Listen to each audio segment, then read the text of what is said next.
안녕하세요. 저는 이번 기독교 시각예술 포럼의 기재 발제를 맡은 심상용입니다. 어느덧 기독교 시각예술 포럼이 사회를 맞이했습니다. 저희 기독교 시각예술 포럼은 예수 그리스도를 구주로 믿고 섬기는 사람들, 그리고 그 믿음이 오늘날 예술로 명명되는 깊고 인격적 소통 행위의 근원임을 믿는 사람들이 만든 만남과 교류의 장입니다. 이 포럼은 이 믿음에서 발원하는 미학을 하수처럼 세상에 흘려보내는 통로가 되기를 소망하면서 지난 2020년 출발했습니다. 나라 안팎으로 참으로 혼란스러운 시대입니다. 지난 3년간 코로나 바이러스 사태가 삶의 형태를 크게 바꿔놓았고요. 우크라이나와 러시아의 전쟁은 지금 이 순간에도 지속되고 있고, 가깝게는 이 사회에 병리적 상태를 여실히 드러내는 사건으로서 이태원 참사도 있었습니다. 이런 어려운 상황에도 제4회 기독교 시각예술 포럼을 개최하게 하시고, 이를 통하여 다시금 하나님이 저희에게 맡겨주신 재능과 비전 안에서 주의를 집중하고 저희가 걷고 있는 길을 되돌아보도록 하신 하나님께 영광과 감사를 올려드립니다. 또한 포럼 준비를 위해 어려운 중에도 시간과 수고를 아끼지 않으신 포럼의 회원분들, 관계자분들께도 고마운 마음을 전합니다. 기독교 시각예술 포럼은 두 개의 섹션으로 구성됩니다. 하나는 믿음은 어떻게 예술이 되는가로 예수 그리스도의 복음과 고백을 품고 예술 창작을 하는 작가와의 만남이고, 다른 하나는 그때그때 시의적인 주제를 택하여 이 시대와 예술의 문제들을 이론적으로 다루어 보는 것입니다. 오늘 우리는 믿음은 어떻게 예술이 되는가 섹션을 통해 최영환 사진작가와 임준희 회화작가를 만나게 될 것입니다. 두 번째 섹션을 위한 이번에 토픽은 인공지능과 메타버스 시대의 예술입니다. 지난 2021년 3회 포럼의 주제가 우상의 시대, 예술은 어떻게 소망이 되는가 였던 것을 감안하면 맥락적으로 긴밀하게 닿아 있는 주제라고 할 수 있을 것입니다. 이제 인공지능과 메타버스 시대의 예술에 대한 저의 기조 발제를 시작하겠습니다. 우리 삶은 이미 메타버스 열기로 뜨겁게 달궈지고 있습니다. 현실을 초월하여 만들어낸 세계, 또는 현실과 가상이 혼재된 세계라는 의미의 메타버스에서는 진실인가 거짓인가를 묻는 것은 중요하지 않습니다. 그것이 제공하는 경험이 참된 위로인가 참된 해방인가를 따지는 것도 마찬가지로 중요하지 않습니다. 메타버스는 결핍된 현실감을 보상받기 위해 소비하고 쇼핑하고 만나는 사람들에게 매력적이고 친숙한 파트너가 되어줄 것을 약속합니다. 릴 미켈라가 바로 그러한 동반자들 가운데 한 명입니다. 릴 미켈라, 본명은 미켈라 소사고요. 그녀는 2022년 기준 300만 명의 인스타그램 팔로워를 보유하고 있는 패션 인플루언서입니다. 그녀의 활동은 실로 눈이 부십니다. 이미 캐나다 출신 가수인 드레이크의 신규 앨범에 참여했고, 패션 잡지 보그와 명품 브랜드인 샤넬과 지방시의 모델로도 활동한 바 있습니다. LA에 거주하는 그녀의 생김새는 스페인, 브라질, 미국인의 혈통이 섞여 도톰한 입술에 주근깨가 많이 보이는 얼굴입니다. 그녀의 현재 나이는 20살입니다. 하지만 19살 때와 달라진 것은 아무것도 없습니다. 미켈라 소사는 언제나 그 모습일 것이며 결코 늙지 않을 것입니다. 왜냐하면 그녀는 LA 소재 테크 스타트업 기업인 브로드사가 만든 디지털 인격체이기 때문입니다. 현재 메타버스 논의는 크게 두 개의 층위로 구성됩니다. 첫째로 사람들이 그것을 원한다는 점, 그리고 그것의 실현 가능성이 디지털 기술로 인해 나날이 커지고 있다는 것입니다. 먼저 첫 번째에 관하여 말하자면, 우리는 현실에서 벗어나기를 원합니다. 인류는 현실 세계와는 다른 삶의 형식, 거시적으로는 삶과 죽음의 경계를 넘어서는 초월적인 차원에 대한 강렬한 염원을 늘 가져왔습니다. 현실은 언제나 잔혹하며 고통스러웠기에 종교나 혁명을 통해 현실에서 벗어나고자 했던 것입니다. 그리고 역사의 대부분의 기간에서 그러한 지속적인 해방의 가능성은 인간의 영역이 아닌 신의 영역에 속하는 것이었습니다. 하지만 오늘날 기술의 진화, 특히 20세기 디지털 기술의 총화인 인터넷이 그러한 가능성을 현실적으로 제공할 수 있으리라는 믿음이 그 어느 때보다 팽배해 있습니다. 디지털 기술과 인터넷은 인류에게 물리적 시간과 공간, 신체 경험의 한계 안에 유폐되지 않는 디지털 가상 세계의 가능성을 제공했습니다. 현실과 가상현실, 신체적 경험과 가상 경험 간의 간극이 기술에 의해 극복 가능하다는 가정에서 메타버스, 곧 아날로그 현실을 전면적으로 대체하는 완전한 디지털 현실의 문이 열리고 있는 것입니다. 기술적으로는 아직 존재하지는 않지만 빠르면 20년, 늦어도 50년 안에 체화된 인터넷 또는 진화된 메타버스가 등장할 것으로 예상됩니다. 바로 현실과 가상현실, 유니버스와 메타버스의 간극이 현재로서는 크지만 기술적으로 크게 진전된 미래 메타버스에서는 아바타로 인해 하나의 경험에서 다른 경험으로 점프하는 경험이 신체적 경험과 더 높은 수준으로 일치될 수 있을 것으로 예상되고 있습니다. 만일 그렇게 된다면 현실에서의 온갖 문제, 군주의에 짓밟히는 노예, 전쟁과 고문, 학살, 차별과 추방, 추위와 굶주림을 잊고 잠시나마 심리적인 위안을 가질 수 있을 것입니다. 이 점에서 인류는 디지털 기술이 베풀어준 하나의 신앙체계, 정확히 하자면 모든 종교가 부정된 근대 이후 처음으로 비참한 현실에서의 해방을 약속하는 현대판 종교를 갖게 되는 셈입니다. 메타버스 안에서 체험되는 가상의 구원 또는 메타버스 유토피아론이 공공연하게 거론되는 이유입니다. 하지만 짚고 넘어가야 할 사안들이 적지 않습니다. 무엇보다 여기서 경험되는 모든 것은 실체가 없는 것으로 이로 인해 진짜 현실에 대한 이해의 기반 자체가 심각하게 교란되거나 왜곡될 수 있다는 점입니다. 가상현실과 가상체험이 제공하는 치유와 위로, 행복, 성취 등의 효과가 크면 클수록 교란이나 왜곡 효과 또한 커질 것입니다. 다음으로 짚어야 할 것은 이 가상의 경험이 주로 감정적인 조작, 특히 흥분에 의해 조종된다는 점입니다. 디지털 소통은 흥분 상태의 몰입과 즉각적인 배출을 장려합니다. 이미 트위터 같은 공간이 그렇듯 가상 공간은 훨씬 정교한 흥분 매체로서 기능합니다. 트위터 기반 정치는 흥분 정치로서 그 안에서는 매우 긴 시간을 요하는 이성적 기제들마저 단기적인 감정들에 의해 점점 밀려나고 있습니다. 메타버스가 신자유주의 심리정치가 고도로 난무하는 장이며 더욱 그렇게 될 것이라는 예상이 설득력을 얻는 이유입니다. 진화된 메타버스는 신자유주의 심리정치, 즉 긍정적인 감정을 꿰어내고 착취하기 위해 온갖 감정 장치들을 동원하는 장이 될 것입니다. 엄격한 강제와 명령을 통해 작동했던 산업적인 근대의 생명 정치보다 훨씬 더 교묘한 방식으로 작동하는 그런 장이 될 것입니다. 이는 가상현실의 실현과 관련된 기술적 가능성에 대한 세 번째 문제와 긴밀한 연관성을 지닙니다. 디지털 경험이 완벽하게 신체적 경험을 대체하려면 인간의 신체의 세포들을 하나하나 스캔해서 컴퓨터로 전송하는 것이 가능해야 할 텐데 이런 기술은 현재로서는 수백, 수천 년을 더 기다려야 할지도 모르는 문제입니다.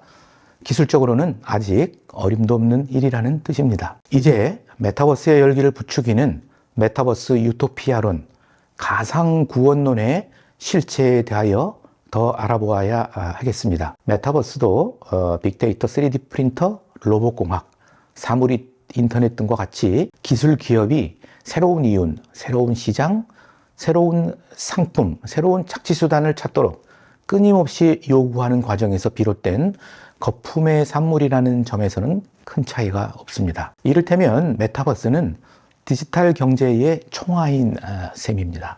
자본주의가 경제 성장을 유지하고 활력을 유지하는 데이터 기반 산업들의 총화인 것이죠. 메타버스가 실제로 추구하는 것이 무엇인가는 모호하지 않습니다.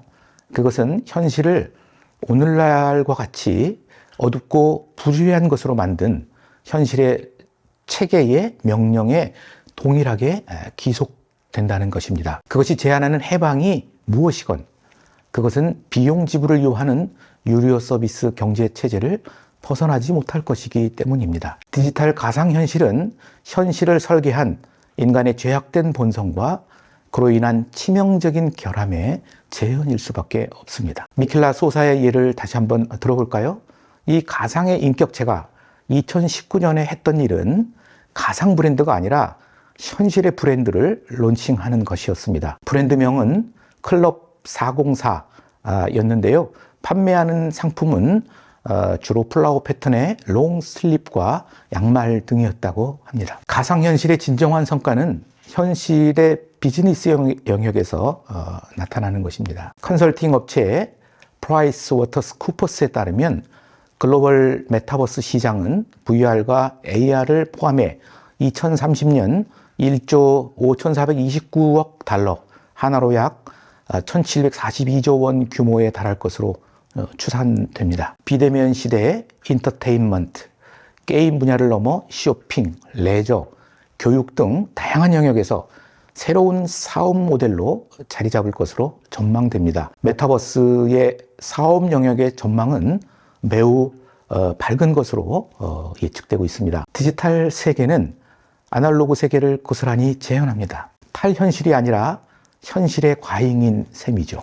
소비하고 쇼핑하고 과시함으로써 존재의 원천적인 결핍을 보상하는 세계가 될 것입니다. 12사도 중 첫 번째인 요한의 아들 시몬 베드로가 예수께 묻습니다. 주여 어디로 가시나이까? 코바디스 도미니. 예수께서 이에 답하십니다. 내가 가는 곳에 내가 지금은 따라올 수 없으나 후에는 따라오리라. 하지만 왜 나중까지 기다려야 하죠?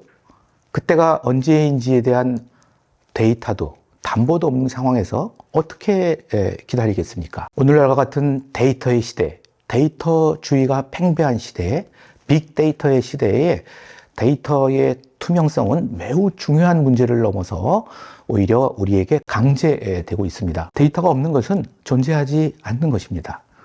투명성 명령이라고 할 수도 있는데요. 이 투명성 명령이 그러니까 자본을 통해서 모든 것들이 투명하게 증명되고 객관화되는 이런 투명성 명령이 자본주의 명령과 함께 완전한 감시 체계를 형성하여 효과적인 지배 방식을 완성하는 것입니다. 이 지배는 자유로 스스로를 가장하여 인간의 심리에 파고들어 조정하고 통제합니다. 데이터를 지배 지식이라고 이야기하는 이유입니다. 따라서 데이터주의적 투명성의 시대, 투명성 명령의 시대는 계몽의 연장이 아니라 종말일 개연성이 매우 큽니다. 그리스도인은 기다림으로써 매일 세도에 오는 종말을 마주하는 사람입니다. 이 기다림은 예를 들어 1953년 초연된 사무엘 베게트의 고도를 기다리며 의 기다림과 그 의미가 크게 상반되는 것입니다. 고도를 기다리며에서는 기다림 자체가 간습적인 허위요, 허튼 소리에 지나지 않습니다. 여기서 기다림은 양치기 소년의 일일 뿐입니다. 등장인물 블라디미르는 양치기 소년에게 그래서 화를 냅니다. 왜냐하면 기다려도 결코 고도가 오지 않기 때문이겠죠. 또 다른 이 에스트라 공은 그래도 기다려야지 뭐라고 자포자기적인 푸념을 늘어놓습니다. 이것이 아날로그적 근대의 고백이었다면 빅데이터 자본주의 시대인 오늘날 5G 기술, 가상현실, 증강현실, 혼합현실 기술이 고도로 융합하여 고도의 출현을 자처합니다. 이제는 기다리는 수고조차 불필요합니다. 욕망은 즉각적으로 충족될 것입니다. 이것이 메타버스라는 새로운 구세주의 약속입니다. 이 구세주 메타버스는 나중에 다시 올 구세주와는 다릅니다. 낙원은 원하는 때 즉각적으로 허용될 것이고요. 이에 따라서 나중도 기다림도 말끔하게 제거되는 것입니다. 2021년 캐나다의 비평가이자 크립토 작가인 벤 루이스는 NFT 작품 살바도르 메타버스티를 만들었습니다. 레오나르도 다빈치의 마지막 작품으로 알려진 1505년작 살바도르 문디를 패러디한 것으로서 제목의 일부인 살바도르는 라틴어로 구원자, 곧 예수를 뜻합니다. 하지만 루이스의 구세주는 한 손에 마치 탐욕을 상징하는 듯한 7장의 $100짜리 지폐를 움켜쥐고 있습니다. 다빈치의 원작에서 구세주의 손에는 지구를 상징하는 투명한 유리구슬이 얹혀져 있었는데 말이죠. 루이스는 무슨 의도로 구세주가 죽기까지 사랑한 이 행성을 탐욕의 상징으로 바꾼 것일까요? 그 답은 다빈치의 원작 살바도르 문디가 걸어온 지난 50년의 시간을 살펴보는 것으로 알 수 있습니다. 1904년 처음 발견되었을 당시 다빈치의 살바도르 문디는 형편없는 위작으로 감정되었고요. 그때에 촬영된 사진이 작품으로 남아 있습니다. 그래서 1958년 런던 소더비 경매에서 고작 45파운드라는 헐값에 매매되었다는 것이 놀라운 사실이 아니었습니다. 2005년 미국 아트딜러 협회가 그 그림을 매입할 때만 해도 그림의 가격은 $10,000에 지나지 않았습니다. 최근에 이르러서야 그 그림이 실력이 없는 익명의 화가에 의해 가필되었고 복원 작업을 통해 다빈치의 진품이라는 사실이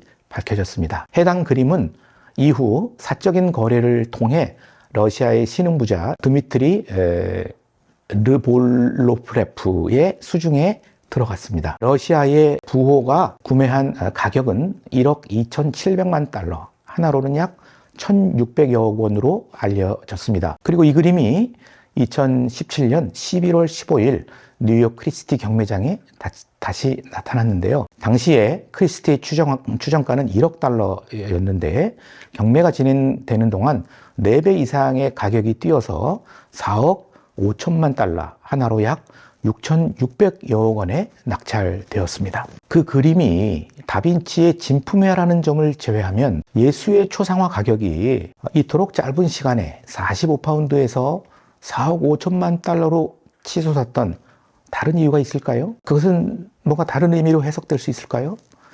예수 그리스도가 전했던 구원의 복음, 스스로 희생제물이 되기까지 했던 그 사랑의 가치에 대한 재평가일까요? 하지만 유감스럽게도 살바도르 문디의 천문학적 가격 상승은 이런 의미와는 크게 상관이 없습니다. 오히려 정확하게 그 반대의 의미에 가깝습니다. 예수의 초상화가 가격이 천문학적으로 치솟는 동안 세상은 훨씬 더 어둡고 탐욕스러워졌기 때문입니다. 이 시대가 믿는 구원은 예수의 사랑에서가 아니라 그의 손에 쥐어진 돈에서 옵니다. 루이스는 살바도르 문디의 패러디를 통해 그리스도의 신성한 구원마저 달러 앞에서 무릎 꿇는 이 시대의 만연한 만몬 숭배적 상황을 비판적으로 풍자하고자 했던 것입니다. $100짜리 지폐 7장에는 특히 딜러와 경매사들이 미술 시장 시스템을 어떻게 자신들의 배를 채우는 도구로 이용하는가에 대한 매우 사실적인 성찰이 담겨 있다고 볼 수 있겠습니다. 초기에 살바도르 문디를 소유했던 루이지애나 주의 핸드리 가족은 그 그림을 2005년 1,175달러에 팔았다고 합니다. 수수료를 제외하면 그 그림을 팔고 남은 금액은 $700였다고 하죠. 이후 여러 딜러들과 구매자들의 손을 거치면서 핸드리 가족이 손에 쥐었던 것에 수십만 배에 달하는 가격이 되었던 것입니다. 루이스가 제목을 살바도르 메타버스티, 즉 구세주 메타버스로 바꾸었던 것의 의미가 이것이 아니었을까 생각해 봅니다. 메타버스의 구세주는 구세주의 외양을 하고 있지만 그 실체는 만몬에 가깝다는 점을 환기하고 있는 것이 아닐까 하는 것입니다. 지난 2016년 3월 구글의 인공지능 알파고가 바둑에서 이세돌 9단을 꺾었습니다. 이를 계기로 각종 인공지능 활용 산업, 자율주행 자동차, 사물인터넷, 빅데이터, 플랫폼 모델 등 신기술에 대한 예찬과 불안이 교차하면서 중요한 이슈로 부상했습니다. 한편으로는 인공지능을 위시한 4차 산업이 자본주의를 혁신하고 국가 경쟁력을 높이는 계기가 될 거라는 장밋빛 전망이 힘을 얻었습니다. 그리고 여전히 그렇게 되고 있기도 합니다.